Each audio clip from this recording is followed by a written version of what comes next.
हमारी माता है। धरती से क्या नाता है?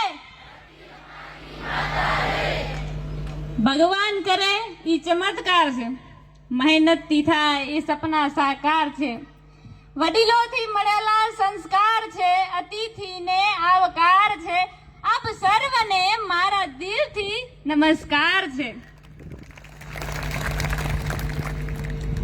હું કૃષ્ણા રાજપૂત ગેડીથી આવેલી છું। ખાસ કરીને ખેડૂતનો પ્રશ્ન હતો ને એટલા માટે અહીંયા જોડાયેલી છું। અને અમારા પાલભાઈ જે બાપ જેવા છે, અમને ખબર નથી કે નેતા આવા હોય, લાગ્યું જ નહીં કે નેતા છે। અમને એવું લાગ્યું કે અમારા બાપ અમને કહે છે કે તમે તમારા અધિકાર માટે લડવા આવો આગળ। આ અદાણી રહ્યા ને ઈ તમારી જમીન લઈ જશે અમને આમ।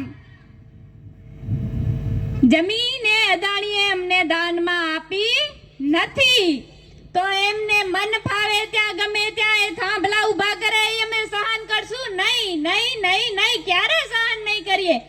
અને જો એને થાંભલા ખોડવા જ હોય તો ખેડૂતોને પૂરી વળતર આપે। આજે જાતિની વાત નથી, આજે જમીનની વાત છે, આજે પક્ષની વાત નથી, ખેડૂતના પરસેવાની વાત છે, આજે દેશના, આજે ગુજરાતના દરેક ખેડૂતના અધિકારની વાત છે। આપ સર્વ જાણતા જશો આ જમીન એટલે ખેડૂતનો જીવ, કાળજાનો કટકો। એક પાડોશી કામ કહેવાય ને સોઢું ખોડે તો ખેડૂત ખોડવા નહીં દેતો, અને આ અદાણી આવીને થાંભલા ખોડી જાય નિર્દયતા પૂર્વક। ખેડૂતને જરા ઈચ્છા નથી હોતી કે એના ખેતરમાં ઓ રાક્ષસ જેવો થાંભલો ઉભો થાય, જેના કારણે એના બાળકો જોઈને ગભરાઈ જાય કે આ રાક્ષસ અમારા ખેતરમાં ક્યાંથી આવ્યો। हो गई है पीर पर्वत सी अब पिघलनी चाहिए, हो गई है पीर पर्वत सी अब पिघलनी चाहिए, इस हिमालय से कोई गंगा निकलनी चाहिए। આ પદયાત્રા દરમિયાન એક ભાઈ મારું ઇન્ટરવ્યુ લેવા આવ્યા હતા। એમને પૂછ્યું કે કૃષ્ણાબેન આ લડાઈ તો હે ને ખૂબ મોટી છે, ઈ કંપની તો બહુ જ મોટી છે, અદાણી સામે તમે લડાઈ કરી રહ્યા છો, તમને ખબર છે સરકાર કેવડી મોટી છે? મેં કીધું મને એ ખબર નથી કે સરકાર કેવડી મોટી છે, પણ મને એ જરૂર ખબર છે કે સત્ય ગમે ત્યાં હોય ને સત્ય પરાજિત થતું જ નથી, સત્યની જીત હંમેશા થાય છે। ત્યારે મેં કીધું તું કે મહાભારત જ્યારે થયું ને ત્યારે પાંડવો 5 જતા અને કૌરવનું આખે આખું યુદ્ધ મેદાનમાં કૌરવ માતા નતા, ત્યારે એટલું જ કહેવાનું મન થાય કે પાંડવોની સાથે શ્રી કૃષ્ણ ભગવાન હતા।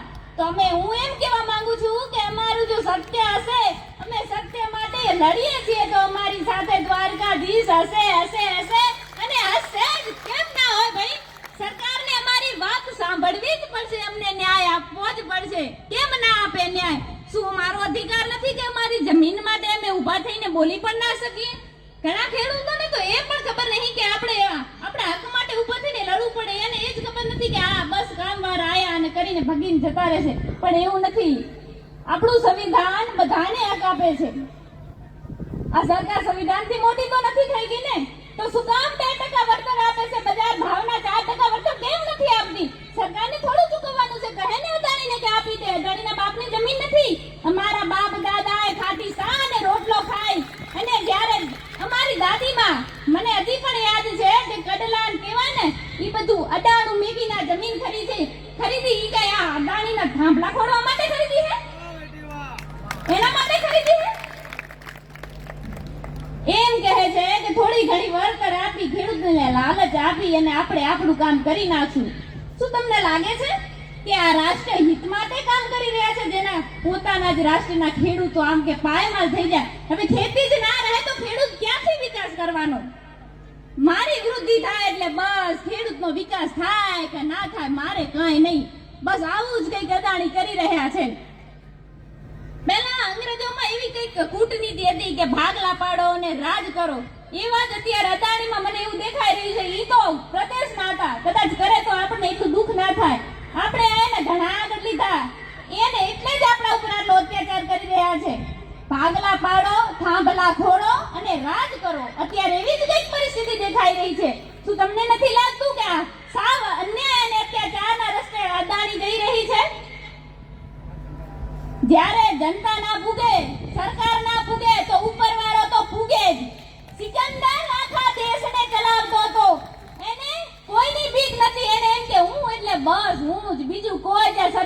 હાથમાં નથી, પણ એને શું ખબર કે એને પણ હલવા વાળો ઉપર બેઠો છે.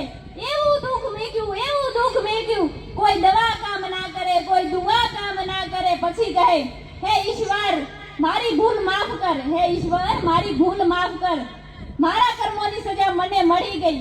તો આ અદાણીને પણ આ ખેડૂતોની હાય લાગશે. ખેડૂત કોઈ પ્રામ કે સંપત્તિ વાળો નથી, એ તો પોતાના પરસેવાથી કમાય છે ને બસ. આ ધૂળમાંથી ધાન પેદા કરીને એના ઘર સુધી કોથળા ભુગાડે છે, ત્યાં ઈ પેટ વધારીને અમને અમારા સામે જ અત્યાચારો કરે છે ને. सिर्फ हंगामा खड़ा करना मेरा मकसद नहीं, कि सिर्फ ये हंगामा खड़ा करना मेरा मकसद नहीं, सारी कोशिश है कि ये सारी कोशिश है कि ये सूरतें बदलनी चाहिए. मेरे सीने में नहीं तो तेरे सीने में सही, मेरे सीने में नहीं तो तेरे सीने में सही, हो कहीं भी आग, लेकिन ये न्याय की आग जलनी चाहिए जनाब, जलनी